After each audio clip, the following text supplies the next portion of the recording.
Salut, c'est Mickaël pour la chaîne Raisonomie. Petite vidéo d'introduction sur une série qui ça va avoir pour thème le zéro déchet, ou en tout cas diminuer au maximum les déchets. Alors moi, c'est la seule solution, le zéro déchet que j'ai trouvé pour répondre, c'était même pas une question, mais plutôt une critique qui nous a bien piqué avec ma femme de mon fils Warren qui a 12 ans aujourd'hui, mais à l'époque où il nous l'a fait cette phase, il allait pas tarder à avoir 6 ans ou 7 ans, enfin voilà, il était dans ces eaux-là. Et donc pour la petite histoire, là où il nous a traumatisé avec ça, c'est donc je suis en appartement, donc on a notre poubelle qui est pleine, du coup on la descend au vide ordure. Là où on collecte, il y a un gros bac pour collecter toutes les poubelles de tout l'immeuble. Donc j'ouvre la porte du vide ordure, je balance mon sac poubelle dans le conteneur vide ordure, je ressors, et là Warren il me regarde, il me fait une poubelle dans une poubelle.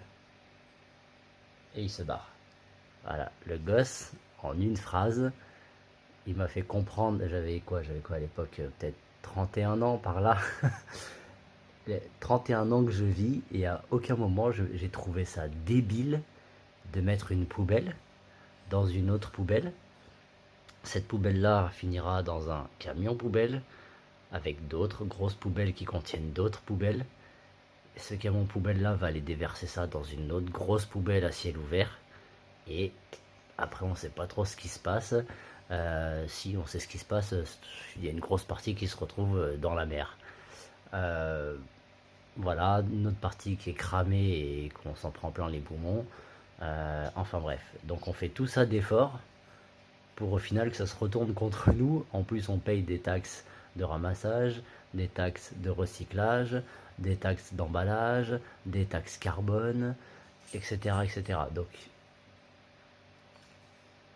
je me suis dit, mais l'humanité est bête à ce point quand même, on est stupide à ce point de même s'être jamais posé la question. Alors je sais qu'il y en a qui se sont forcément posé la question. Et merci à Laetitia, alias Tilly les bons tuyaux. Il y a la seule solution a priori, c'est le zéro déchet. Donc comment faire pour ne pas produire des déchets? Et là, une autre personne qui m'a inspiré aussi sur ça, c'est Idrissa Berkane. Donc allez voir hein, tous ces gens-là, ils font des vidéos, ils font des conférences, des tutos aussi. Idrissa Berkane, il s'inspire beaucoup de la nature, il aime beaucoup tout ce qui est biomimétisme, etc. Et lui et d'autres personnes t'expliquent en fait que dans la nature, les déchets, ça n'existe pas. La nature ne produit aucun déchet, tout simplement parce que le déchet des uns est la matière première de l'autre. Donc souvent, c'est la nourriture de l'autre, mais parfois, ça peut être aussi la matière première pour qu'il se fabriquer un habitat, des protections, un outil, etc., etc. Et donc, comment faire du zéro déchet? Et bah, tout simplement en revenant dans la nature, en se remettant dans la nature, en, en se remettant dans le cycle de la vie.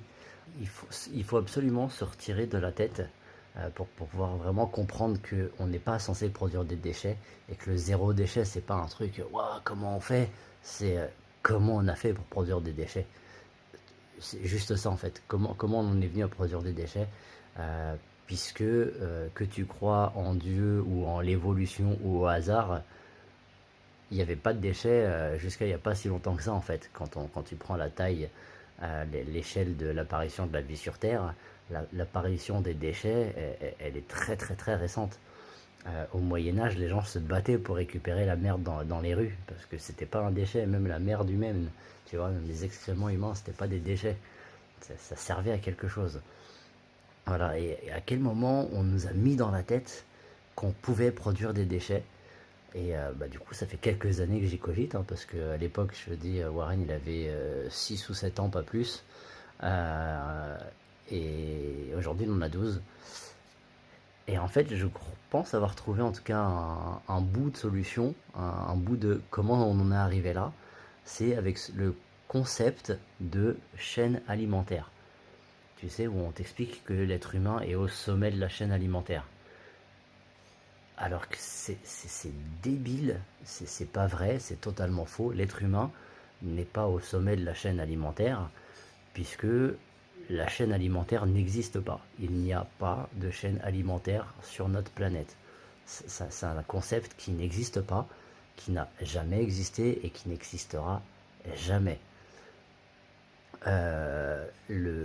L'être humain, c'est un point dans un cycle. Voilà, la nature ne fonctionne pas sous un système de chaîne alimentaire, donc pas sous un système pyramidal, hein, comme on aimerait bien nous le faire croire, mais plutôt sous un système de cycle.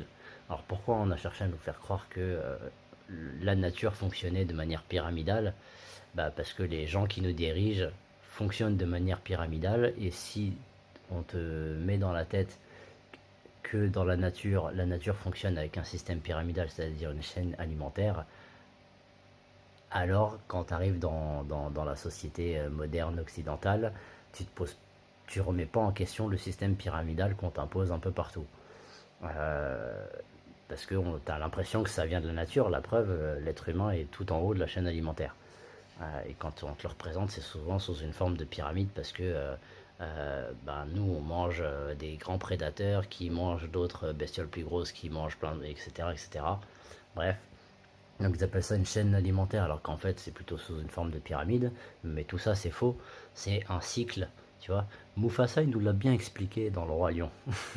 Tu vois toute cette étendue devant toi, faut en prendre soin, blablabla, blablabla, parce que le lion mange l'antilope mange l'herbe, et quand le lion meurt, le lion se transforme en herbe, qui est mangé par l'antilope, qui sera mangé par le lion, qui va devenir de l'herbe, et ainsi de suite, hein. Donc nous, l'être humain, on est la nourriture première, on est les proies des bactéries, des virus, des champignons microscopiques, des moisissures, des levures, on est les proies des larves de mouches à merde, et de plein d'autres insectes qui à leur tour sont la nourriture d'autres bestioles un peu plus gros, d'autres insectes, des oiseaux, des rongeurs, ce que tu veux, qui seront les proies d'autres bestioles. Les insectes qui nous ont bouffés, les insectes, les larves, les bactéries qui nous ont bouffés, ils vont chier, et cette merde va servir de nourriture aux plantes, tu vois. Donc on est très très très très très loin d'être au sommet d'une chaîne alimentaire. Il n'y a pas de chaîne alimentaire. Et donc si tu comprends que la vie fonctionne sous forme de cycle, et que du coup, peu importe où tu te places dans ce cycle, dans ce cercle, tu es à la fois tout en haut et à la fois tout en bas. C'est curieux quand même. Si tu comprends ça, tu comprends qu'on est à la fois le premier aliment de base, et on est aussi le dernier. Tu vois, on est, on est la première proie et le dernier prédateur, puisque c'est cyclique. Voilà. Bref. Et une fois que tu as compris ça, qu'il n'y a pas de chaîne alimentaire, mais qu'il y a plutôt le cycle de la vie, pour paraphraser Mufasa, alors tu comprends que tu ne peux pas produire de déchets. Puisque toi-même, à un moment donné, quand tu décèdes, tu es un déchet, tu sers de nourriture à un autre, cet autre va faire caca, qui va servir de nourriture aux plantes, qui elles-mêmes vont servir de nourriture aux herbivores, etc., etc., etc. Et au final, tu vas manger cet herbivore, voire tu vas manger la plante directement. Et un truc qui est marrant, c'est que du coup, tous ces atomes-là qu'on est, vont finir pas par se décomposer. On se décompose pas, on se fait manger. C'est une bêtise de dire que le corps humain se décompose. Il n'y a rien qui se décompose par essence. C'est décomposé par une bestiole, ou par une plante, ou par quelque chose. Mais il y a un être vivant qui s'occupe de ça systématiquement. Ça se fait pas tout seul, tu vois. C'est... Bref. Alors ça dépérit un peu par lui-même. Il y a toujours en fait des bestioles qui viennent s'occuper de ça. J'ai perdu le fil, peu importe. Donc une fois que tu te réinsères mentalement déjà dans le cycle de la vie, donc tu comprends que les déchets n'existent pas. Donc à partir de là, l'idée c'est de se dire, ok, la nature est faite comme ça, Moi, je dis la nature, t'appelles ça comme tu veux, hein, t'appelles ça Dieu, t'appelles ça l'univers, le hasard, l'évolution, on s'en fout du nom, en tout cas ça fonctionne comme ça, tu le vois tous les jours, c'est la vie qui marche comme ça. Donc vis pour que tout ce qui va te gêner, tout ce qui va être encombrant, gênant, voire même dangereux, polluant pour toi, serve de nourriture à quelqu'un d'autre. C'est aussi simple que ça. Euh, ou alors que tu puisses le réutiliser, que du coup ce ne soit pas un déchet. Voilà, donc petite série de vidéos, on commence tout doucement et ça c'est un sujet qui va intéresser tout le monde puisque les petites solutions qu'on a mis en place, qu'on a testées, ben, c'est valable pour une famille où tu es tout seul, une famille où tu es 6, 15, 20, que tu sois en appartement, en pavillon, dans une ferme, tout ça tu peux l'appliquer. Voilà, donc je vous lance sur cette série de vidéos. Elles arrivent bientôt, on les met une par une, juste le temps de faire les petites coupures, etc.